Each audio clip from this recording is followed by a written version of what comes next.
ఆకారంలో చిన్నదే కాని ప్రతిభలో మహా గొప్పదే. అడవిలో మృగరాజు సింహమే నమ్మని ఒక చిన్న చీమ. పనిముట్లు లేవు, బలం లేదు, కాని తన కళతో అందరి గర్వాన్ని చిత్తుచేసింది. కుడి చూపుడు వేలు ఈ కథ చివరికి వచ్చేసరికి నిన్ను చూసి కాదు, నీ పనిని చూసి నిన్ను గౌరవించాలి అనే నిజం మీ హృదయాన్ని తాకుతుంది. చివరి వరకు చూడండి, ఎందుకంటే ఈ కథ ఒక చిన్న చీమ కాదు, మీ జీవితమే. నువ్వు చిన్నవాడివి కాబట్టి నీకు అవకాశం ఇవ్వం అన్నారు. అదే మాట ఒక చీమకి అడవిలో వినిపించింది. నవ్వారు, అవమానించారు, కాని చివరికి మృగరాజు సింహమే తల వంచింది. కుడి చూపుడు వేలు ఈ కథ మీలో దాగి ఉన్న ప్రతిభకి అద్దం. ఒక్కసారి వినండి, జీవితమే మారుతుంది. ఈరోజు మనం వినబోయే కథ చీమ కళా నైపుణ్య కథ. చిన్నదైన రూపం కాని అద్భుతమైన ప్రతిభ గల జీవితం గురించి.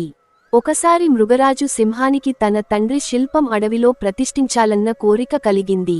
వెంటనే కాకితో అడవంతా చాటింపు వేయించింది. శిల్ప విద్యలో ప్రవేశమున్న ఏనుగు, ఎలుగుబంటి, నక్క మృగరాజు సింహాన్ని సంప్రదించాయి. శిల్పులారా, గతంలో ఈ అడవిని పాలించిన మా తండ్రి మృగరాజు సింహం శిల్పాన్ని ఆయన చనిపోయిన రోజున ప్రతిష్ఠించాలన్న కోరిక మాకు కలిగింది. చాటింపు విని విచ్చేసిన మీకు స్వాగతం అంటూ సాదరంగా ఆహ్వానించాడు మృగరాజు. ఇంతలో ఓ చీమ ఆయాసపడుతూ, మృగరాజా, నేను మీరు వేయించిన చాటింపు వినే వచ్చాను. నాకు అవకాశం ఇప్పించండి అంది. మృగరాజు కళ్ళు చిట్లించి ఆ చిన్ని చీమవైపు చూశాడు. ఏంటి, నువ్వు కూడా శిల్పం చేద్దామనే వచ్చావా? గంభీరంగా అంది సింహం. మహారాజా, నేను మట్టితో ఎన్నో శిల్పాలు చేశాను.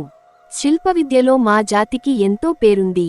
ఈరోజు పెద్ద పెద్ద నిర్మాణాలు కట్టడాలు మేము నిర్మించిన పుట్టలు చూసి స్ఫూర్తి పొందే మానవజాతి నిర్మిస్తుంది. నాకు ఒక అవకాశం ఇప్పించండి అంది చీమ. ఆకారంలో చాలా పెద్దగా ఉన్న ఏనుగు, ఎలుగుబంటి, నక్క చీమను చూసి నవ్వుకున్నాయి. మృగరాజా, మీరు తొమ్మితే ఎగిరిపోయే చీమ శిల్పం ఏం చేస్తుంది అంది ఏనుగు. సింహం ఆలోచనలో పడింది. నాకు నీమీద నమ్మకం కలగడంలేదు. అయినా నీకు అవకాశం ఇస్తాను. మీలో ఎవరి పనితనం గొప్పగా ఉంటే వారికి విలువైన కానుకలతో పాటు ఆస్థాన శిల్పిగా పదవి అందచేస్తాను అంది సింహం. సింహం తనను నమ్మకున్న అవకాశం ఇచ్చినందుకు సంతోషించింది. చీమ, ఏనుగు, ఎలుగుబంటి, నక్క శిల్ప నిర్మాణానికి కావాల్సిన పనిముట్లు, ముడి సరుకులు మృగరాజును అడిగి తెప్పించుకున్నాయి. ఏం, చీమ మిత్రమా, నీకు పనిముట్లు ముడిసరుకులు అవసరం లేదా అడిగింది సింహం. అది పనిముట్లు మోయగలదా నవ్వింది ఎలుగుబంటి.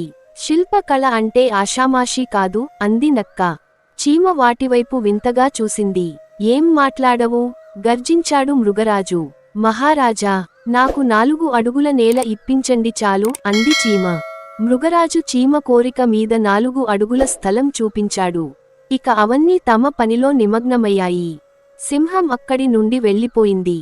మరుసటి రోజుకు శిల్పాలు సిద్ధమయ్యాయి. సింహం స్వయంగా శిల్పులను చేరుకుని వాటి పనితనాన్ని పరీక్షించింది.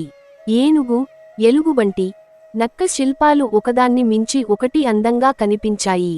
చివరగా చీమను చేరుకుంది సింహం. చీమ తను చెక్కిన శిల్పాన్ని మృగరాజుకు చూపించింది. అంతే, మృగరాజు ఆశ్చర్యపోయాడు. తన తండ్రి తన ఎదురుగా నిలుచున్నంత మహా అద్భుతంగా ఉందా శిల్పం.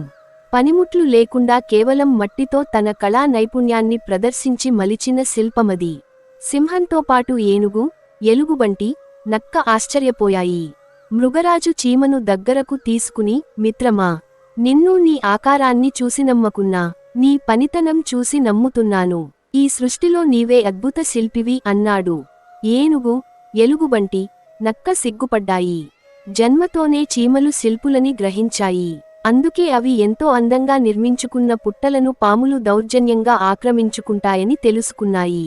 చీమకు విలువైన కానుకలతో పాటు ఆస్థాన శిల్పి పదవి ఇచ్చి గౌరవించింది సింహం. ఇతరులు మనల్ని చూసి నమ్మకున్నా, మన పనితనం చూసి నమ్ముతారు. పనికి ఉన్న గొప్పతనం అది అనుకుంది చీమ. ఈ ప్రపంచంలో నిన్ను ఎవరు నమ్మకపోయినా బాధపడొద్దు. ఎందుకంటే నిన్ను చూసి కాదు, నీ పనిని చూసి నమ్మే రోజు తప్పక వస్తుంది. చిన్న చీమను నవ్వినవాళ్లే చివరికి అదే చీమ ఎదుట తల వంచారు. కుడి చూపుడు వేలు గుర్తుంచుకోండి. పెద్ద ఆకారం కాదు గెలిపించేది, గొప్ప పనితనమే గెలిపిస్తుంది. మీరు కూడా ఈరోజు ఎవరికైనా చిన్నగా కనిపిస్తుంటే ఈ కథ మీ కోసమే. ఈ కథ మీ మనసుకు తాకితే ఒక లైక్ చేయండి, నా ఛానల్ ని సబ్స్క్రైబ్ చేయండి.